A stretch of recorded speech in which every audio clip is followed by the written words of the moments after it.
Well, good morning, everyone. This is Tuesday, March the 29th, 2022, and we are going to continue our study of John Maxwell's book, Developing the Leader Within You. If you do not have this book, again, eBay for about $5. You can go on and find this thing on eBay. Get you a good copy of it. It doesn't have to be hardbound. I prefer hardbound books. I bought this hardbound book for about $5, $6 on eBay, and it takes just a few days to get it, and then you'll have you a good copy. Get in it, mark it up, right? Make notes, mark in the. I buy my books to reread them, not to resell them. So whenever I get a book, you can see that I really get into it. In any case, so we're going to continue our study of this book, and this is going to be part 3 of it. So I'm going to share my screen with you here and get into here. Let me see this. Move this over here. All right. Get my screen up there where you can see me good enough. So we are studying John Maxwell's book, Developing the Leader Within You. This is a great book. This is a fascinating book. It really does, it really gets into depth. Like I told you before, this book is 10 chapters long. We're going to try to cover all of them. And I may have to combine one or two if we can. That's great. Just as a quick overview, I'm just going to run through these real quick. I don't want to spend a whole lot of time talking about what we've talked about because that seems just a little bit redundant. But we determined that the key to success in any endeavor is the ability to lead others successfully. That's what leadership is all about. And that's what we're doing in this book, because we're talking about leadership. And we want to bring out the very best of our leadership abilities in us. And with this book, this kind of helps us fine-tune those leadership abilities and bring them out and focus on them and that sort of thing. Everything rises. We talked about everything rises and falls on leadership. Everything. If you're going to be a leader in anything, whether if you own your own business or if you're just a family person, if you're in network marketing, we're in network marketing, so we talk a lot about that. But everything rises and falls on leadership. Also, leadership is not an exclusive club for those born with it. You do not have to be born into a particular lineage to be the leader. You don't have to be Prince Charles. Okay, we know he's going to get the crown someday, but who cares? He was born into it. He doesn't have a choice but to step into the leadership of Great Britain, but he was born into it. Leadership is not an exclusive club. It's not an exclusive club for those who are born into leadership families, the Kennedys, the Rothschilds, Vanderbilts, those people. These are people who lead major industries and political families simply because of stated by their birth. But leadership is not exclusive. You can do it. Leadership is developed. Leadership is not discovered. Okay, leadership is something that you can build. Leadership is something that you can produce, that you can make happen within you. Now, at the last session, we determined that leadership can be defined in a single word, and that single word is influence. Everybody influences somebody. You influence somebody, and somebody influences you. There's no man is an island. No man or woman or whatever. I'm not going to get into that sort of thing. But no person is alone and is uninfluenced at all. Everyone is influenced by somebody or by something.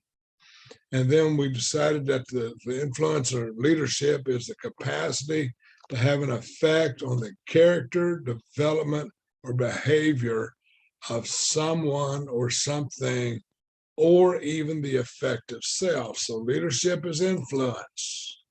Everybody talks about it, and very few people understand it. Most people want it, but few people achieve it. Why? Because it's developed, because it's something that we build. Leadership is influence. Leadership is the ability to obtain followers. Look behind you sometime. If you think you're in a leadership position, you look behind you, see if there's anybody following you. If there's nobody following you, you're not a leader. You're just out there taking a walk. I heard a fellow say one time some years ago that if you want to know if you're a leader or not, stand on a busy street corner in any city, and when the light turns green to walk across, be the first one to take step off the curb, and then look behind you and see if everybody else is following you. Chances are they are. You're for if nothing else, for a minute, you're a leader. Last week we climbed the steps of leadership, the 5 steps: position, permission, production, people development, and personhood. Position is just simply that. These are people who are born into or are born or hired into a leadership position. Chances are you work at some kind of a job, and on that job there's a manager or a supervisor, and you are obligated based on that person's position to have to do what they say. You might even be that manager, and you've got people under you that are obligated to follow your instructions simply based on your position. Then there's a level of permission, and this is the level of relationships. People will follow you because they want to follow you. This is the level of permission. This is the level of relationships. This is where you build a business or some kind of an organization where people believe in you. They trust you. They don't have to, but they want to follow you. This is a great step to be on. Then there's, I pushed the wrong button there. Then there's the level of production, and this is results. People will follow you because you get things done, because you accomplish the goals and the mission of your organization. Then there's the level of development. This is level 4, and this is the level of reproduction. And this is a great level to be at, simply because this is where you reproduce yourself. In network marketing, we talk about this a lot, and we call this duplication. And then the final step, when you get to this top step, boy, I'll tell you what, you've reached the pinnacle of the mountain, the apex. This is personhood. This is the level of respect. People will follow you because you are what you represent. I'm going to say that again. People will follow you because you are what you represent, and you have values, and people will trust you and believe in you and follow you. You're bigger than life, and because they respect you. Doesn't mean that you know everything that there is to know. You could be dumber than a box of rocks, but if your values are there, if people know that you say what you mean and you mean what you say, you're going to follow up with them, you're going to be true to them, you're going to trust them, they will follow you to the ends of the earth because you are what you represent. So let's move along here. This session here is really quite lengthy. I'm going to try to scoot through this in about 50 minutes, and I see I've been rambling for 8 minutes already. So let's just talk about chapter 2, and we'll talk about the key to leadership. And the key to leadership, again, can be summed up in one word, and that one word is priorities. Priorities. I don't want to belabor this point too much, but I do want to see if we can define priorities, because when we're in business or when you're leading your family or just whatever, you've got to set some priorities. Priority, the word priority, pardon me, is a noun. It's another noun. And the fact, and then the word priorities, which we're working with, is a plural noun. And Webster's dictionary defines priorities and priority as the fact or condition of being regarded or treated as more important. The fact or condition of being regarded or treated as more important. So you find something in that you're doing or that you need to do, and you have to decide if you're going to regard this as something that's more important than something else, if you're going to treat it as something more important than something else. Used in a sentence, priority would be the safety of the country takes priority over any other matter. And we see this, we call this national defense. Doesn't matter what it is, if something is happening in our country that threatens the welfare of our country, that takes priority over going to a ribbon cutting ceremony or something like that. Here's some of the synonyms that I found in Webster's dictionary for the word priority. These are synonyms. These are words that mean the same thing, can be used in the same structure. Prime concern, first concern. I like this one right here. The most important consideration. What am I doing right now that requires more consideration than something else that I could be doing? And if I come across something, if I'm doing something that requires my time right now, my efforts right now, that is the thing that is most important. The most pressing matter. That's another good one. A matter of greatest importance. That's another one. I like the word, you see that I've underlined a word there that says precedence. This is a great description of the word priority.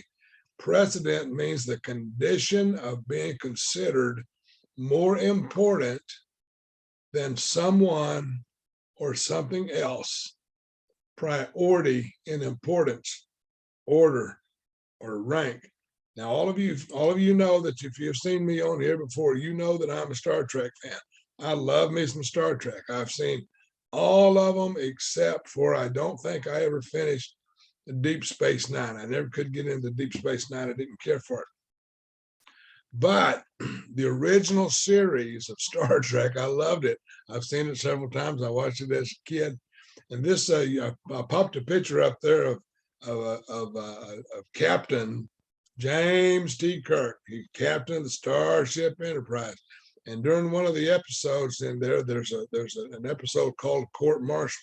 By the way, I know that that's a copyrighted. I know it's copyrighted by Paramount Studios. I've given them credit for it, so nobody will shut me down. It's still in copyright. But in this episode called Court Martial, Captain Kirk and the Enterprise are in an ion storm. I have no idea what an ion storm is, but apparently on the Enterprise, there's some kind of a pod that a crewman has to go up into and make some adjustments and do whatever they do. And there was a crewman in there named Ben Finney. And Ben Finney was in the crew, was in there, and he was making his adjustments. They got into the storm, the ship got into trouble, and Captain Kirk says, Ben, you got to get out of there. I'm going to have to eject the pod. And he goes through all of his routine, and he ejects the pod, and he saves the ship. Boy, it's good. And then they discover that Ben Finney didn't get out of the pod. He was lost. Now, this is a different series. He was lost in space. That's a total different series. In any case, so Ben Finney apparently was killed. See the little girl in the background of the picture there?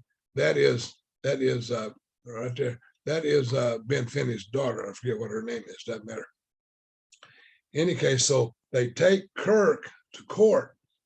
They court-martial him for the death of this crewman. And during the questioning, one of the people, one of the lawyers, one of the people asking the questions, asked him, says, given the same circumstances, would you take the same steps that you took to, in the same order, in order to get through the crisis you were in? And he says, absolutely. I do exactly the same thing. I do exactly the same thing again that I did before. Why? Because nothing is more important than my ship. No crew member is more important than my ship. I am not more important than my ship. Nothing is more important than my ship. Well, you know that he didn't kill anybody. Okay, you already know that. It was a trick. It was just somebody had tried to pull a fast one over him. Ben Finney was still alive. He didn't die. He just needed some psychiatric help. In any case, so Kirk says nothing is more important than my ship. In other words, my ship takes priority. It's been said that there are two things that are the most difficult to get people to do. Two things that are difficult, that are the most difficult to get people to do. And the first thing that is just practically impossible to get people to do is to think. To get people to just think. And then the second one is to get people to think and do things in order of importance. We all know things that we have to do.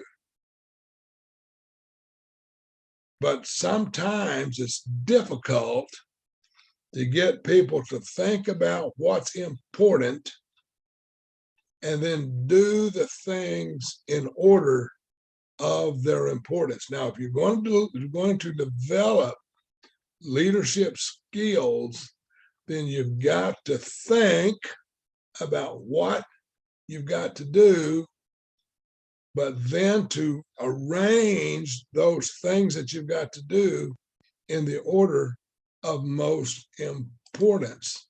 Success can be defined as a progressive realization of a predetermined goal.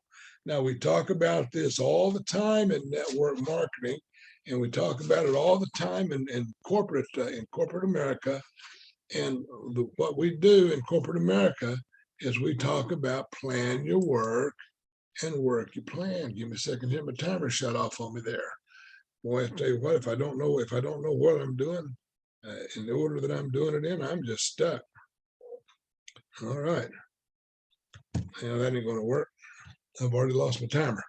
So plan your work and work your plan. We'll just get through this just as best we can. Plan your work and work your plan. So success can be defined as the progressive realization.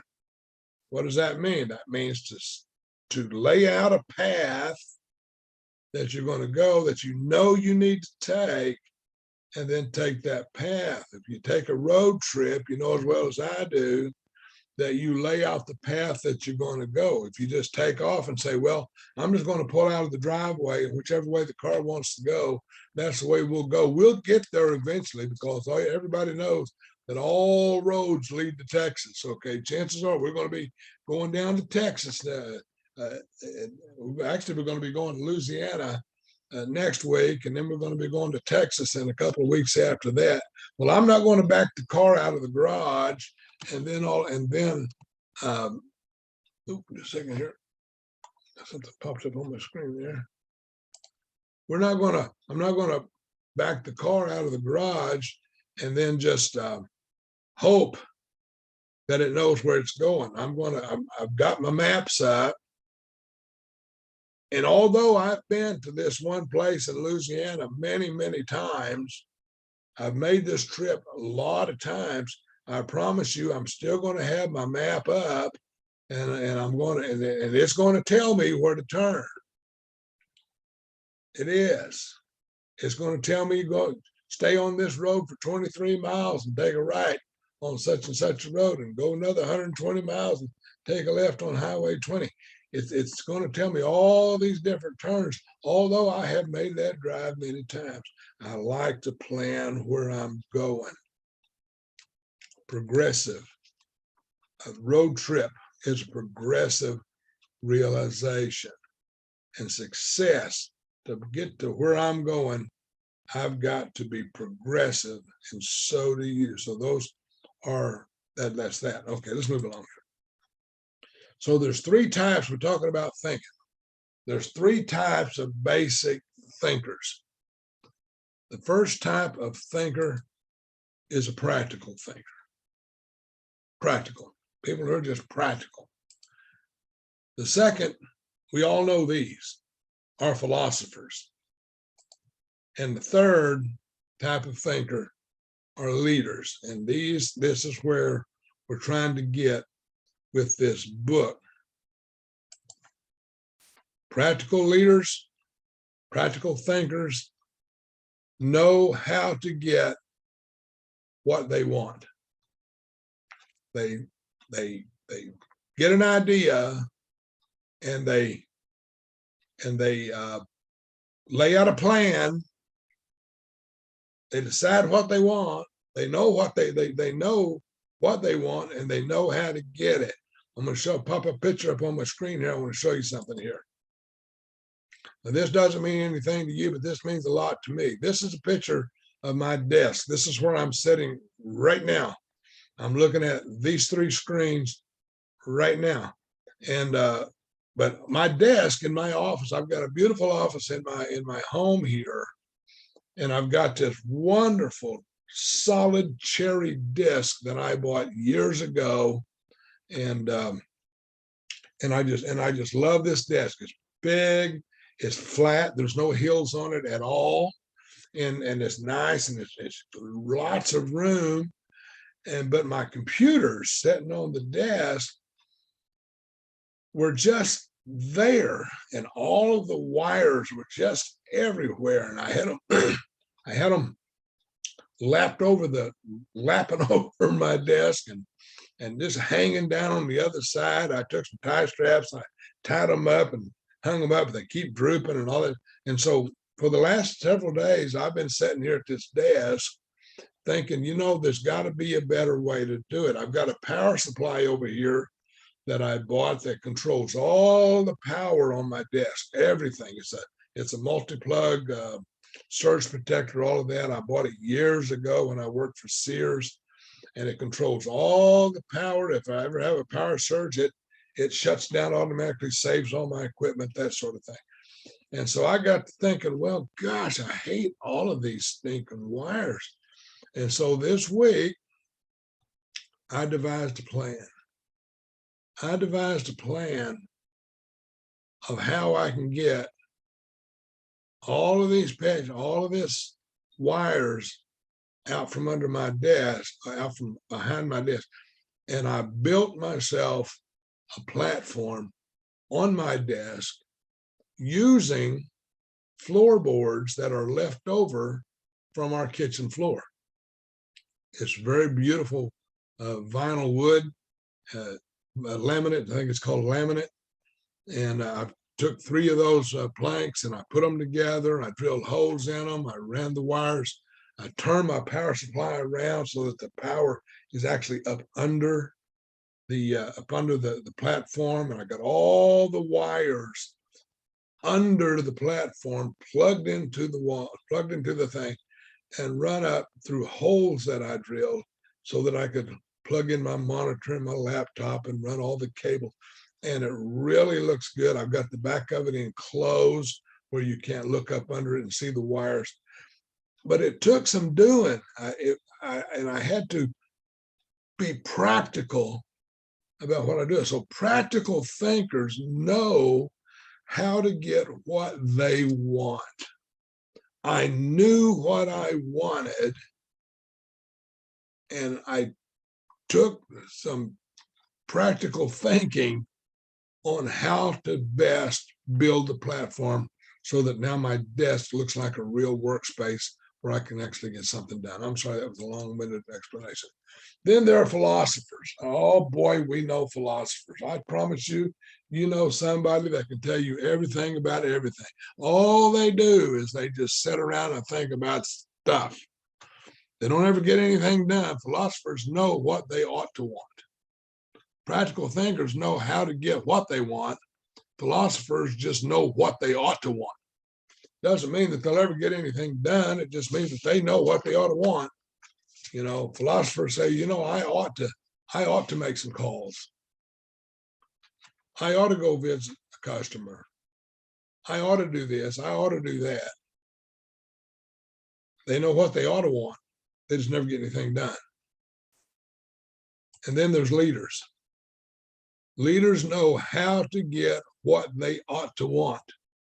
So we plan our work our plan. We know how to get what we ought to want. Leadership is always looking forward. Leadership is always,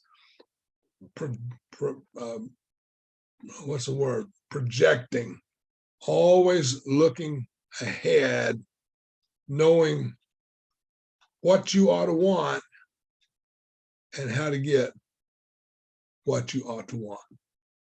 Everybody in network marketing. Now, I refer a lot to network marketing. I don't know what your business is. You may be in network marketing. You may own a store. You may, I don't know what you do. Those of you who are watching this on YouTube, I don't know what your plans are, but I'm telling you, if you're in a leadership position, you ought to be projecting out 4, 5, 10 years and planning a way to get there. Because leaders know how to get what they ought to want.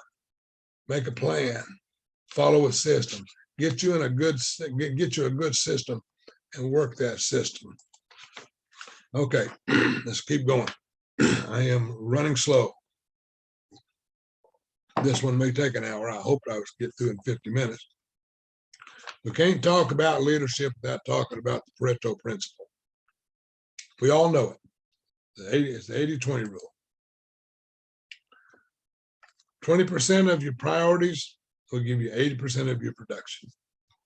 Okay. For many events in your life, many things that you do, not just in business, but in personal life, family life, business life, going to school, all these things, anything that you have to put an effort into, for many events, 80% of what you get is going to come from 20% of your causes. And when you're working a business, you're going to find that 20% of your business will be the cause of 80% of your results.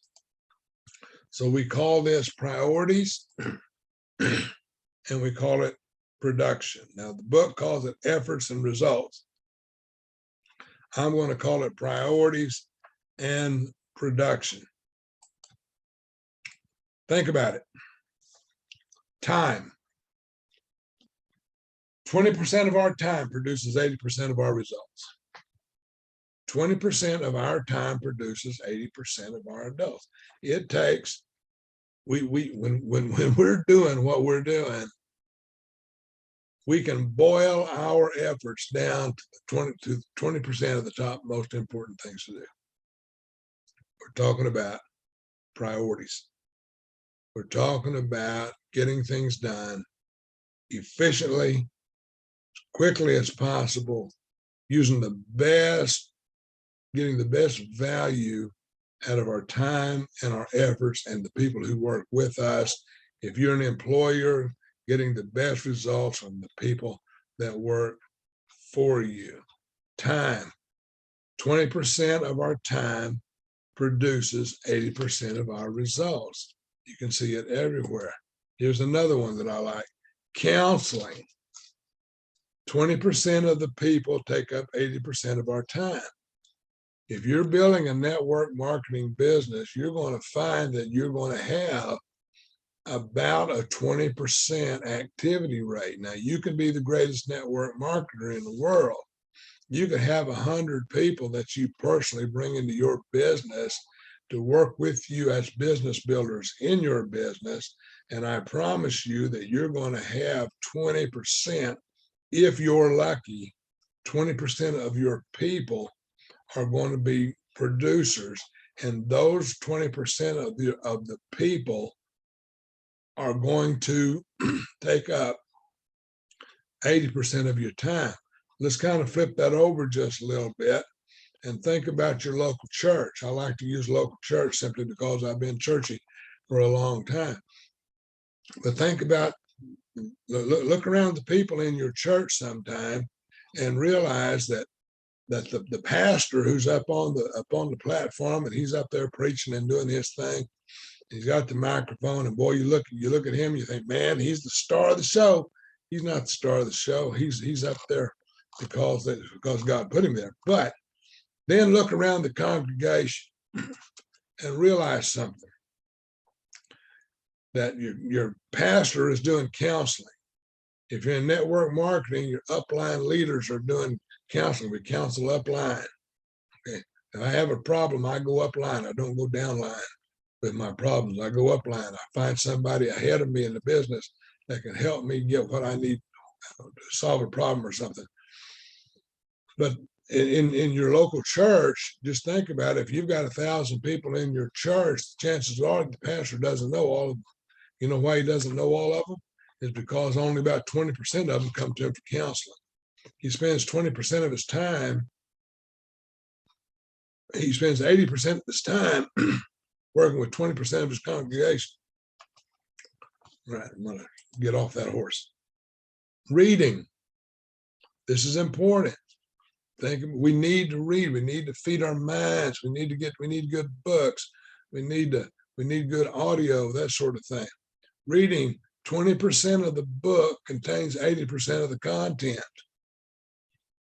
Now, I could go through this book right here, and I could run through these slides that I produced in about 5 minutes. I really could. I could flash them up on the screen and say, okay, read this and see if you make any sense out of it. 20% of the book contains 80% of the content. There are nuggets in this, in any book that you read, that you may read 10 pages, and then of that 10 pages, there'll be a 2 pages of it that will actually have a message in it that resonates with you, and you say, okay, I've never seen that before. You may go to an event. We're going to talk about here events a little bit, but you may go to an event and hear one thing that makes a difference out of a 2-day event. But in any case, reading, 20% of a book contains 80% of the content. That's great. There's a lot of filler. There's a lot of backstory. If you ever read a novel, there's a lot of backstory. There's a lot of character development. But the most important things is who done it and who caught them. Okay. All right, let's go on here. Speech.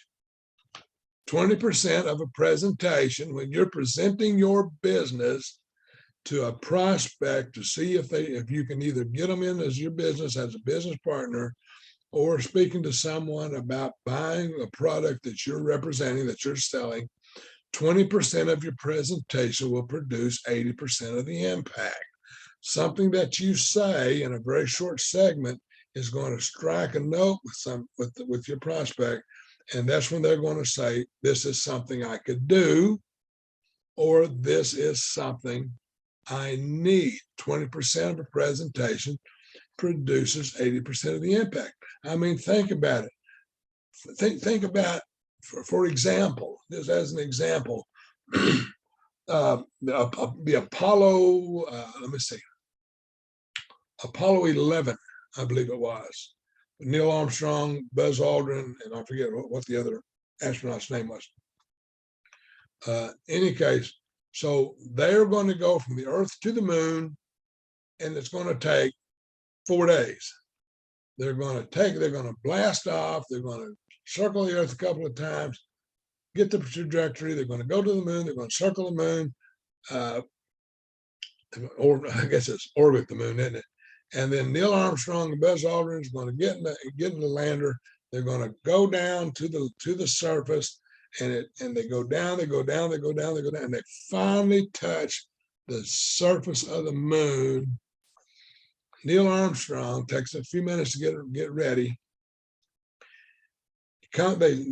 The camera shows him coming down the steps. Now, after a 4-day journey, he steps down onto the surface of the moon, and he says, "This is one small step for man, one giant leap for mankind."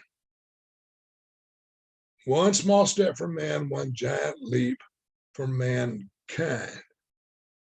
Now, let me ask you,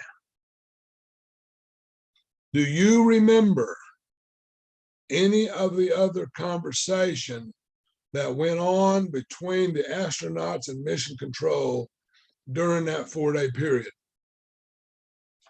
Or do you just remember it's one small step for man, one giant leap for mankind? A moment, a quick moment, is what catches your prospect's attention. And that one moment, that one sentence, has set a precedence for mankind when they think about going to the moon. Hope that makes sense. How about this? Ask not what your country can do for you. Ask what you can do for your country. John Kennedy said that during his inauguration speech, and that was on January the 20th, 1961. I believe that was the day. 1961. That was a long time. It was 60 years ago, if I'm correct. Does that sound right? It should be. Okay. Is that right? 60? Yeah, I'm guessing that's right. 60 years. My math is off. Okay. Don't ask what your country can do for you. Ask what you can do for your country. How about this one? Who said this? Now, this guy made a lot of speeches, but he said this. He said, "I have a dream." He said, "I've been to the mountaintop." Who said that? Martin Luther King Jr. said that. Speaking to thousands and thousands of his people, he said, "I have a dream. I have a dream of freedom. I have a dream of equality. I've been to the mountaintop. I've seen over." How about this one? December 7th,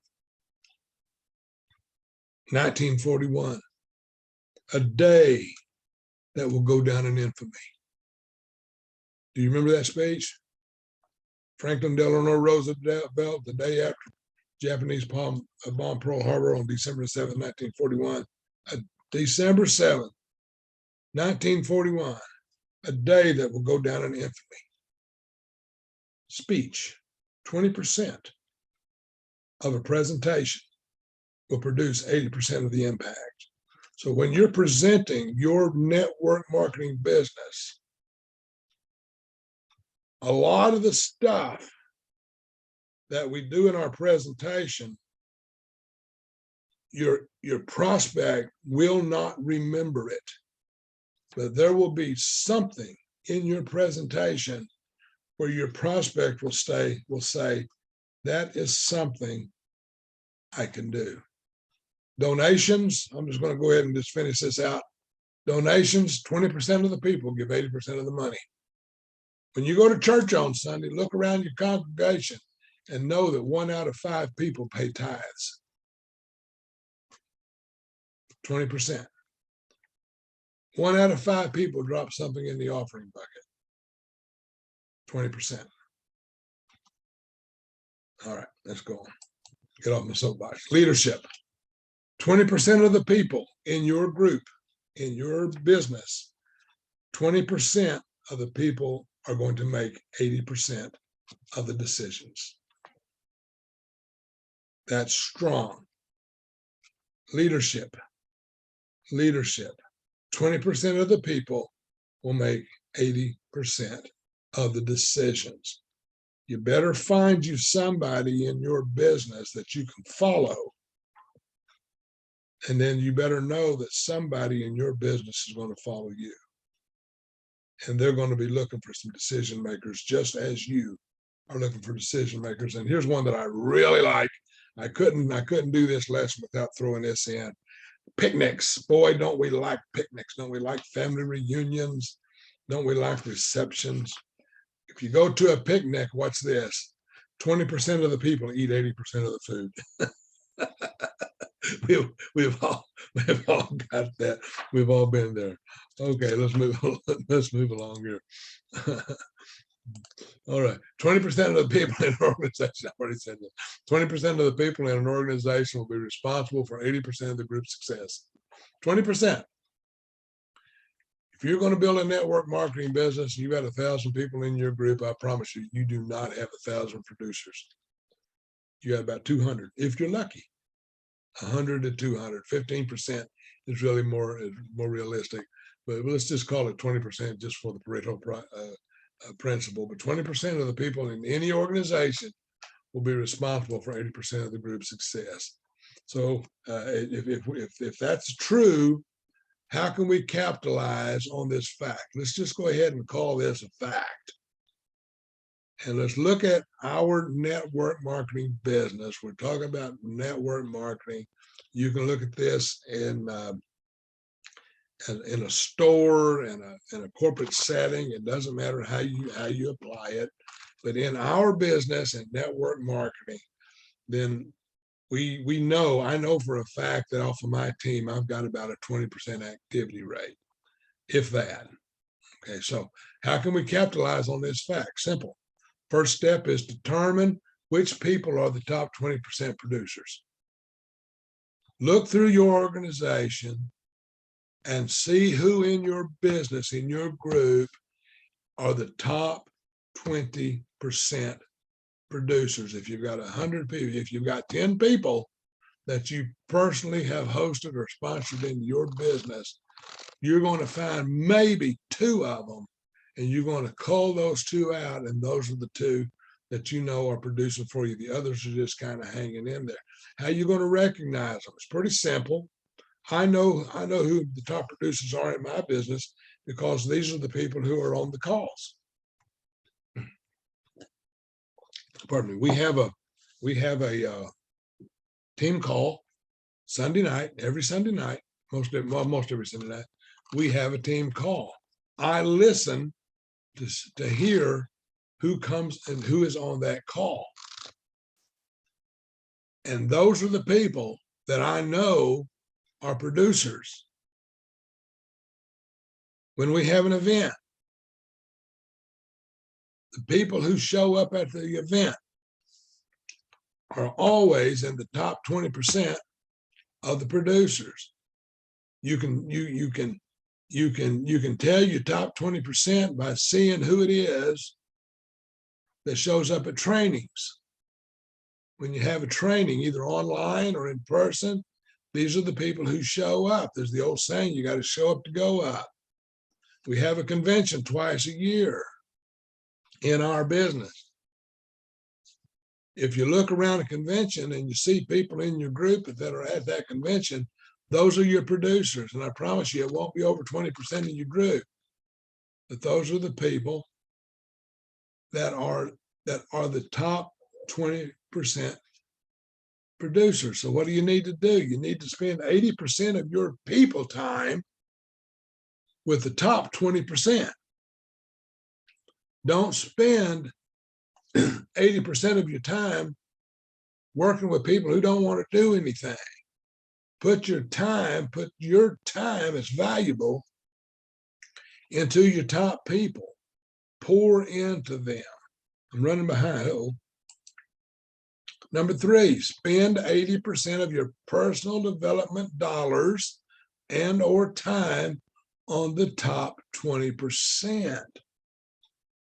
I try to spend as much time with my top 20% as I can, and I don't have a problem investing in books and giving books away to people who want to read and will read and will study and pour into themselves. I teach these classes. I don't teach these classes for the 80%. The 80% aren't watching. The 80% have got other things to do. They're not prioritized like I am. I'm not looking for the 80%. I spend my time and teach these classes for the 20%. And that's what you have to do. You've got to find the top 20% in your business and spend your time with them. Zooms, the top 20% of the people in your organization are going to get on the weekly Zooms. We have Zooms every day to show our business. We tap in to a source that does the Zoom that shows our business and allows us to participate in them and to set and to put people in them to see our business.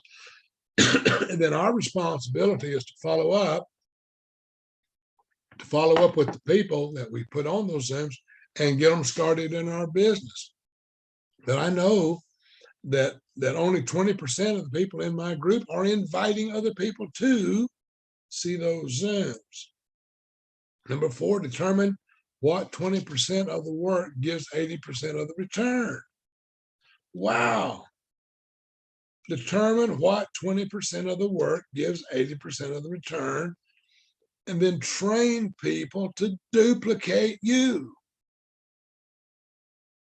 It doesn't do any good to spin your wheels in the mud. You're not going anywhere. Get up on dry ground, get you some traction, and run with it. Determine what 20% of the work gives 80% of your return. Now, when we talk about the work in network marketing, we call that contact, call back, show the plan, follow up, and get them started, or something up and get them started. Okay, not just talking, not trying to explain. Show the marketing plan, get an answer, get them started. And then the 5th one is ask the top 20% to do on-the-job training for the next 20%. You're building your 20%. Then you need to get your 20% to build their 20%. I'm going to read you just a quote out of the book here. Oh, let me show you this right here first before I do that. We teach what we know, and we reproduce what we are. We teach what we know, and we reproduce what we are. If your group isn't doing anything, the chances are you're not doing anything.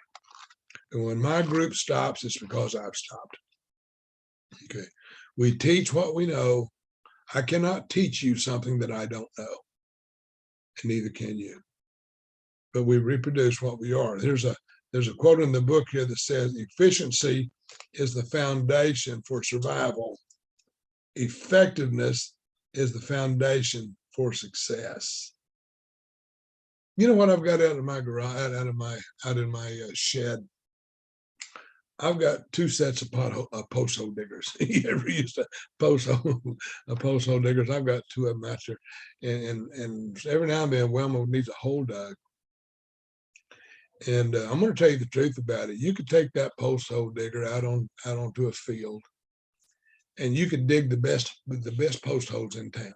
You could build them exactly the right the circumference, diameter, whatever you call it, 18 inches deep, which is a perfect depth for most fence posts. You could dig the best lined post holes in a row and just make them absolutely true. And you know, if you never plant a post, those post holes are in vain. Did you know that? You can make a list. Never call anybody. What's it going to do you any good? Prioritize assignments. I'm running behind. Here's the priority. I'm going to run through these real quick. High importance with low urgency, with high urgency. We're talking about priorities. This is all part of leadership. Prioritize your assignments. Tackle these projects first. High importance, high urgency. These are things that are important. That's got to be done now. In your business, find out what is important and do it now. Don't put it off. Second is high importance with low urgency. Now, these are things where you can set a deadline for completion and then get these projects worked into your daily routine. Something they're important, but they're not something that has to be done urgently. They're a low urgency. Some of these things in our business, we call this nook and cranny. Okay, so there are times in our day when you may have 10 or 15 minutes downtime or whatever. Well, don't sit around and watch TV for those 10 or 15 minutes. Get your call list out and make 1 or 2 calls and try to set a couple of appointments to show your business.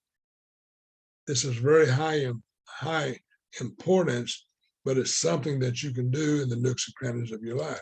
Then there's low importance with high urgency. This is where it says to find quick, efficient ways to get work done without too much personal involvement. This is something that you might even be able to delegate to someone else to do. Okay, let's leave it at that. And then there's low importance with low urgency. This is busy work. This is repetitious work. This is work such as filing. Okay, I've got a stack of stuff I've got a stack of papers on my desk over here that I have absolutely got to file. But it's not urgent. Okay, it's important, but it's not real important. Chances are I won't remember which file I stuck them in. Okay, these are things that are low importance and low urgency. These are things that need to be done, but there's not something that you have to break your back over. Okay, these are things like organizing your call list. Have you ever seen anybody who has a call list of names and they go through and they put a star by the ones that they just know are going to be a good prospect? Or else they'll go through and alphabetize the names to make sure they got everything in an alphabetical order. Who cares? Okay. It doesn't do any good to organize your contact list if you never called anyone. It's more important to call people than it is to get the names in alphabetical order. These are leadership skills. These are priorities. I'm going to skip a few pages here, see if we can get this thing wrapped up.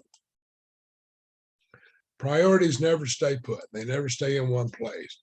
To keep priorities in their place, here's what we need to do. We need to evaluate, we need to eliminate, we need to estimate.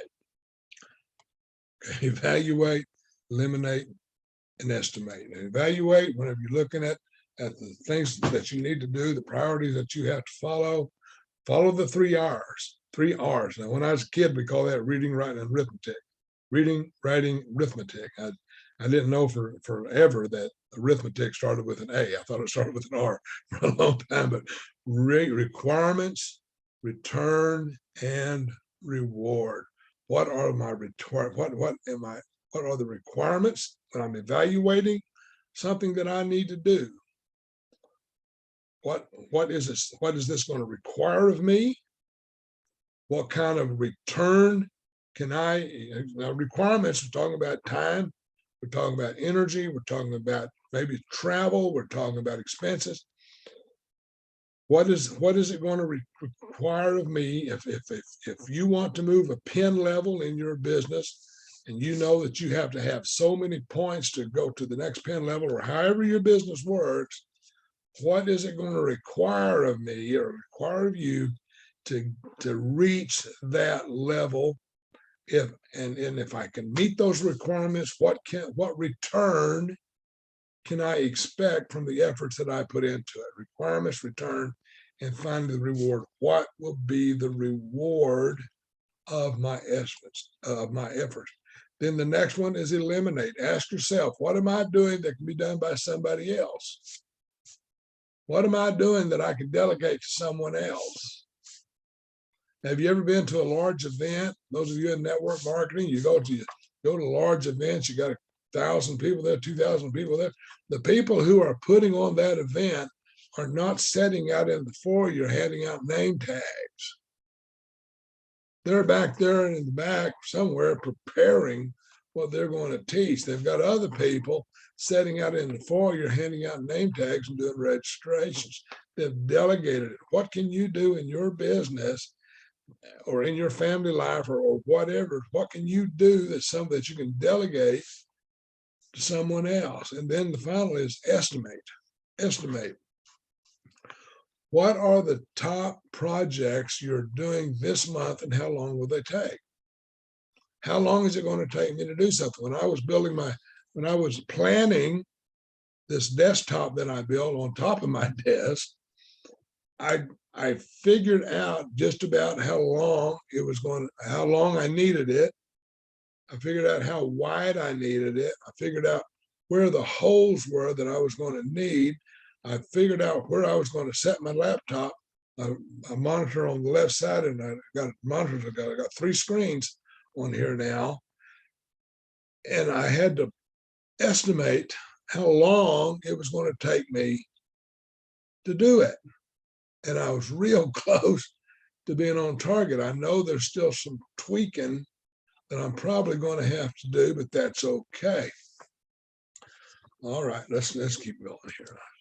Let's wrap this thing up. Let me see here. Let me just see what I can find here. Let me see here. I want to read you this quote out of the book. It says, "You cannot overestimate the unimportance of practically everything." You cannot overestimate the unimportance of practically everything. Chances are there's a lot of stuff that we do during our day that are absolutely unimportant. You could get by without them. Think about it. I'm not going to go into it. There was a survey here a while back done by a doctor. His name was Anthony Campolo. And they did a sociological study. And what they did is they questioned 50 people who were over the age of 95. That was a question in itself, to find 50 people over the age of 95. And they asked all of these 50 people one question. And that question was, if you could live your life over again, what would you do differently? And all 50 people responded and gave one response. And the top 3 responses out of those 50 people were these. The number 1 answer was, if I had to do it, or actually the top 3 answers were these. If I had to do it over again, I would reflect more. Does that sound like thinking? If I had to do it over again, I would reflect more, spend more time in meditation, spend more time in prayer, spend more time thinking about what's important. The second one, if I had to do it over again, I would risk more. I would step out on the edge. I'd take a chance. I wouldn't live in the background. And the next answer, and I think this is the most important one, was, if I had to do it over again, I would do more things that would live on after I'm dead. If I had to do it all over again, I would do whatever it takes to leave a legacy. Those of you who are in network marketing, I'm telling you, you have the opportunity to leave a legacy. It's not going to be easy. Sometimes it's not going to be fun. Sometimes it's going to be frustrating. Sometimes you'll pull your hair out.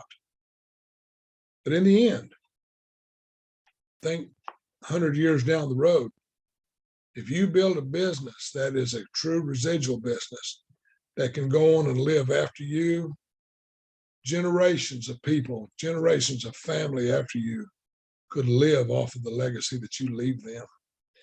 Let's wrap this thing up here. Skip a page here. I'm going to finish. This is a poem. You know how big I am on poetry, which is not a lot of poem, not a lot. But there's a poet. His name was William H. Henson. And he talked about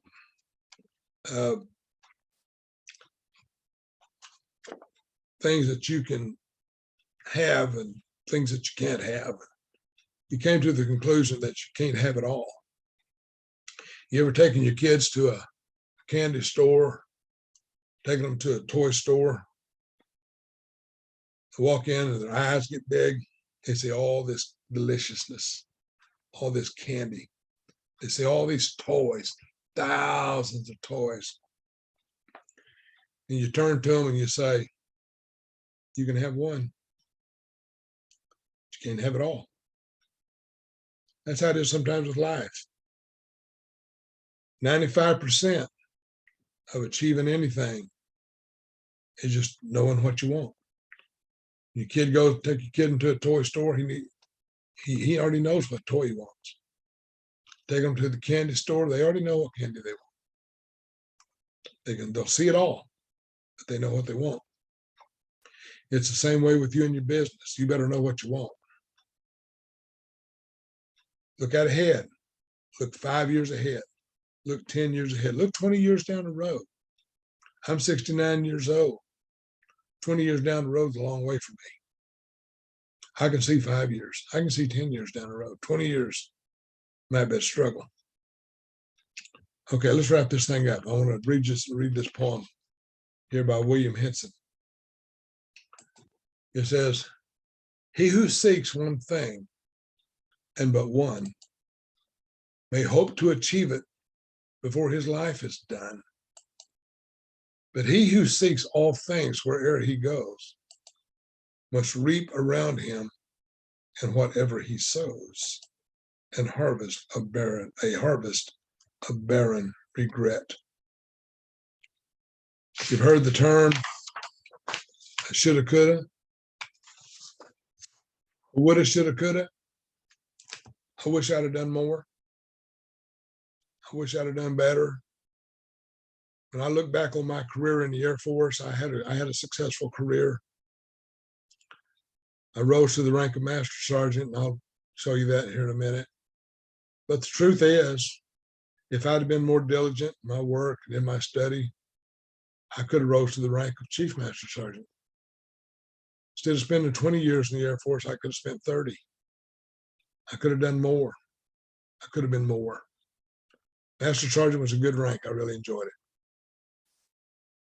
But I could have done better if I'd applied myself differently. And think about you and your business. I'm going right back to network marketing. You can rise to any level that you want. Somewhere in your business model, there are pin levels, there's achievement levels, success levels. And right now you may be stuck on one certain level and think you'll never get off that level. The truth is you can. You can get off of that level. You can apply yourself. You can do better. Okay, don't just seek one thing. Don't be happy where you're at. Don't get to someplace and get stuck. I'm looking for great things in our business. I really am. And we've got a great team. We've got just an excellent foundation, but we can do more. We can do better. In our next session, we're going to talk about chapter 3. Chapter 3 talks about the most important ingredient of leadership, and the most important ingredient of leadership is integrity. We're going to get into integrity. We're going to tear it apart. We're going to define it. We're going to hope. We're going to try to get everybody who watches this to understand that nothing is more important than integrity. Those of you who haven't watched one of these videos before, if you just happen to stumble onto this and you like what you hear, give me a call. Send me an email. Jim Laughter, Tulsa, Oklahoma. Phone number is 918-510-4583. Give me a call. Now that number will not, chances are that number will not recognize your phone. It'll go to a voicemail. Just leave your message Listen to my spiel, because that's my network marketing phone. And leave your name and number, and just let me know that you saw this YouTube and you got some questions about how to make some money in network marketing. I'll show you a plan that I promise you will blow your socks off. Let me see. Let me just scoot on here.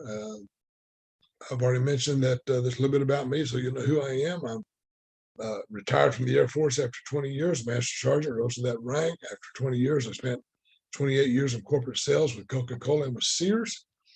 I've been married to my sweet Wilma for 50 years. We have 3 children, 5 grandchildren, and 2 real good daughter-in-laws. I'm a writer. You see back here behind me on this side, that right there is a stack of books that I've written. Some of them, it's not all of them. I don't have hard copies of all of them because a lot of them are on ebook. But I've written a whole bunch of books, 13 novels. 6 of them have been bestsellers in one way or another. I've got a couple of short stories, westerns out there. You can find them on Amazon Kindle. If you like them, even if you don't like them, buy them. I appreciate the income. And then I'm also, as far as my writing is concerned, I'm a member of the Tulsa Night Riders, which is a the largest independent writing group in Oklahoma. In 2014, I was the most outstanding writer. I won the award of Tulsa Night Writer of the Year. Last year, 2021, I was inducted into the Hall of Fame, which is the Night Rider Hall of Fame. It's a very exclusive group. In our 70-year history, I'm the 7th person to be inducted into the Hall of Fame. Very proud of that. I'm a former president of the club, as well as a former editor of the newsletter, former webmaster for our website, and something else. Oh, I was the communications officer for a while. All righty, and I think that is it. So I'm going to stop my screen share. This has been a good lesson. I know that it has taken a longer than I expected it to take. So I'm going to go ahead and stop this. Watch for, pardon me, watch for part 4. It'll be on this same channel, and we'll have some fun with integrity. So y'all have a great day. Be sure to give me a call. If you need me, call me or email me, and I will return your call.